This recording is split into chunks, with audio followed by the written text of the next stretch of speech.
Good morning children. Online teaching में आपका स्वागत है। बच्चों, आज हमारा टॉपिक है हिंदी व्याकरण में संज्ञा, जिसे हम इंग्लिश में नाउन भी कहते हैं। बच्चों, इस संसार में जितनी भी चीज़ें हम देखते हैं उनके नाम ज़रूर होते हैं, जैसे घर, लड़की, बाल्टी, कमरा, गमला आदि। नाम से बात करना आसान हो जाता है। तो इस प्रकार हम कहते हैं कि जो भी नाम होते हैं उनको हम संज्ञा कहते हैं। तो संज्ञा की परिभाषा क्या हुई? इस प्रकार संज्ञा की परिभाषा हुई किसी व्यक्ति, प्राणी, वस्तु, स्थान या भाव के नाम को संज्ञा कहते हैं। मतलब संज्ञा में किसी के भी नाम हो सकते हैं, जैसे व्यक्तियों के नाम सीता, गीता, रवि, सुरेश, रमेश।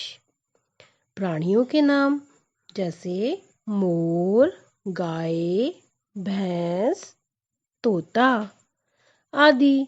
स्थानों के नाम जैसे आगरा, मुंबई, चेन्नई, बरेली। वस्तुओं के नाम मेज, कुर्सी, घड़ा, पुस्तक। भाव के नाम जैसे बुढ़ापा, ईमानदारी, जवानी और सुंदरता। तो देखा बच्चों आपने कि नाम बताने वाले शब्द संज्ञा कहलाते हैं, चाहे वो नाम किसी के क्यों ना हो, चाहे वो किसी व्यक्ति के हो या स्थान के हो या वस्तु के हो। अब आते हैं संज्ञा के भेद।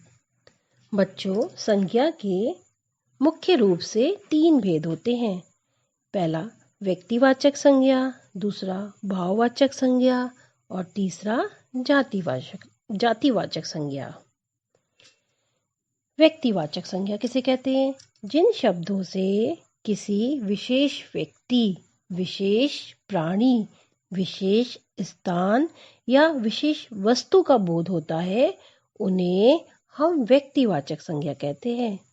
जैसे महेंद्र सिंह धोनी, महात्मा गांधी, ताजमहल, लाल किला, दिल्ली आदि। ये सब नाम किसी विशेष व्यक्ति या स्थान के हैं, इसलिए हम इन्हें व्यक्तिवाचक संज्ञा कहेंगे।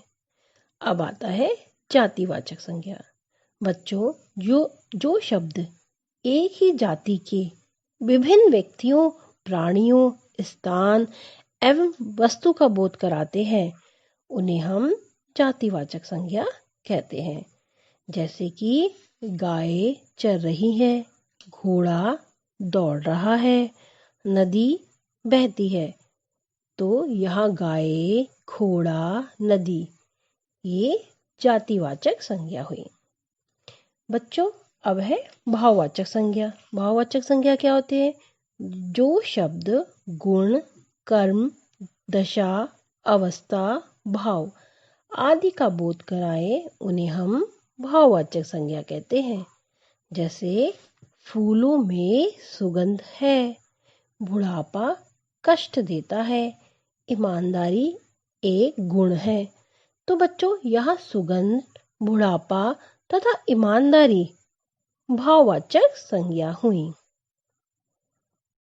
बच्चों, इनके अलावा संज्ञा के 2 भेद और भी हैं।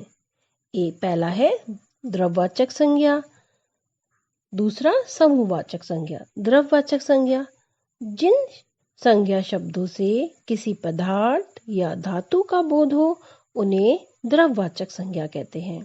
जैसे दूध, घी, गेहूं, सोना आदि। इसी प्रकार समूहवाचक संज्ञा क्या होती है? जो शब्द किसी समूह या समुदाय का बोध कराते हैं, उन्हें हम समूहवाचक संज्ञा कहते हैं। जैसे भीड़, मेला, कक्षा, समिति, झुंड आदि।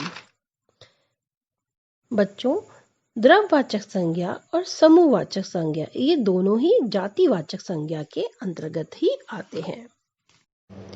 बच्चों, अब हम सीखेंगे कि भाववाचक संज्ञा कैसे बनाते हैं।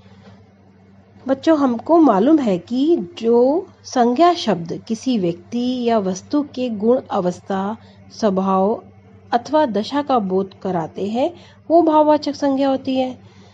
तो भाववाचक संज्ञा हम कई तरीके से बना सकते हैं।